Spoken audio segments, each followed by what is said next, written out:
사울이 이스라엘 왕위에 오른 후에 사방에 있는 모든 대적 곧 모압과 암몬 자손과 에돔과 소바의 왕들과 블레셋 사람들을 쳤는데 향하는 곳마다 이겼고 용감하게 아말렉 사람들을 치고 이스라엘을 그 약탈하는 자들의 손에서 건졌더라.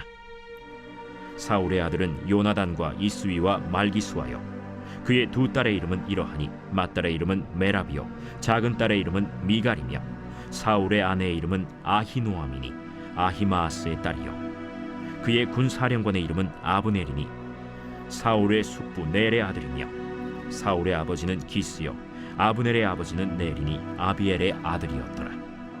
사울이 사는 날 동안에 블레셋 사람과 큰 싸움이 있었으므로 사울이 힘센 사람이나 용감한 사람을 보면 그들을 불러 모았더라.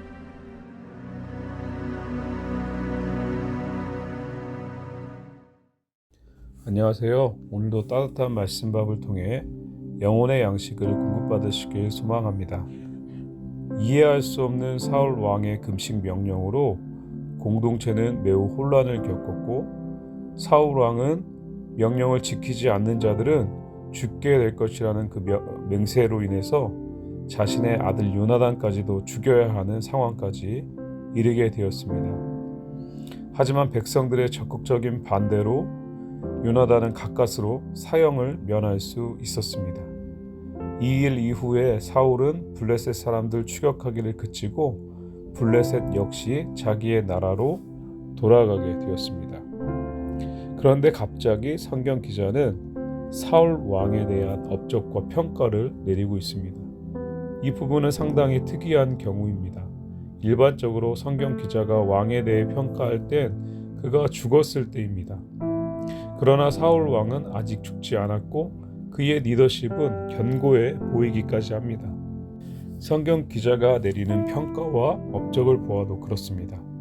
성경 기자의 평가는 사울 왕이 정치적, 군사적으로 결코 다른 왕에 비해 뒤처지지 않다는 평가입니다. 사울 왕은 나라의 대적이었던 모압과 암몬, 소바의 왕들과 블레셋과의 전쟁에서 가는 곳마다 이겼던 왕이었습니다. 또한 그가 왕으로 세워지기 전에 강한 인상을 주었던 아말렉의 손에서 이스라엘을 구원한 사건 역시 언급되고 있습니다.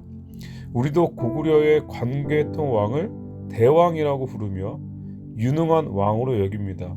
왜냐하면 매우 많은 영토를 확장했기 때문입니다. 그래서 고구려가 삼국을 통일했어야 했다며 아쉬워하는 사람들도 생각보다 많습니다. 사울 왕도 그런 왕인 것이죠. 그들이 바랬던 것처럼 외부의 적과의 전쟁에서 승리함으로 나라를 보호해 준 왕이 사울 왕이었던 것이죠. 그러니까 사람들은 당연히 사울 왕을 긍정적으로 바라볼 수밖에 없었을 것입니다. 그러나 우리는 역사책을 읽고 있는 것이 아니라 성경을 읽고 있습니다. 성경은 누구의 관점으로 쓰여진 책입니까? 하나님 중심의 하나님의 말씀입니다. 그래서 우리가 성경을 하나님의 말씀이라고 고백하는 것이죠. 그럼 하나님 중심의 관점으로 사울의 평가와 업적을 살펴보면 분명한 특징을 발견할 수 있습니다. 읽으시면서 아마 발견하셨을 텐데 어떤 마음이 드셨습니까? 하나님에 대한 언급이 한 글자도 없다는 점이 이 평가의 특징입니다. 이것이 무엇을 보여주고 있습니까? 우리가 앞에서도 반복적으로 확인했듯이 그는 하나님의 뜻에 전혀 관심이 없는 왕이었다는 것이죠. 우리는 13장에서 오직 제사장만이 행할 수 있게 제사의 권위를 주신 하나님의 명령을 무시해버리고 자신의 뜻대로 행한 사울 왕의 행동으로 그의 왕위가 오래가지 못하게 될 것이란 하나님의 선언을 확인했습니다. 다시 말해 그가 정치, 군사적으로 유능한 왕일지 몰라도 신앙적으로는 매우 부적합한 왕이라고 평가를 내리고 있는 것입니다. 성경 기자는 그를 하나님과의 언약을 지키지 않는, 다시 말해 하나님 중심의 왕이 아닌 철저히 인간 중심의 왕임을 말씀하고 있는 것입니다. 이것은 곧 우리를 향한 하나님의 평가의 기준이기도 합니다. 우리는 사람들이 나를 어떻게 평가하는지에 대해 예민하지만 하나님께서 나를 어떻게 평가하실지에 대해서는 관심이 없어 보일 때가 사실 많습니다. 물론 사람들에게도 긍정적인 평가를 받는 것도 필요한 부분이겠죠. 그러나 그것보다 훨씬 더 중요한 것은 하나님께서 나를 어떻게 평가하실지에 대한 생각과 마음입니다. 우리가 내 중심입니까? 하나님 중심입니까? 우리는 어떻게 하나님 중심의 삶을 살 수 있을까요? 그것은 하나님께서 어떤 분이신지를 올바르게 알 때 가능해집니다. 우리가 따뜻한 말씀과 같은 경건의 시간을 통해 하나님을 알 수 있죠.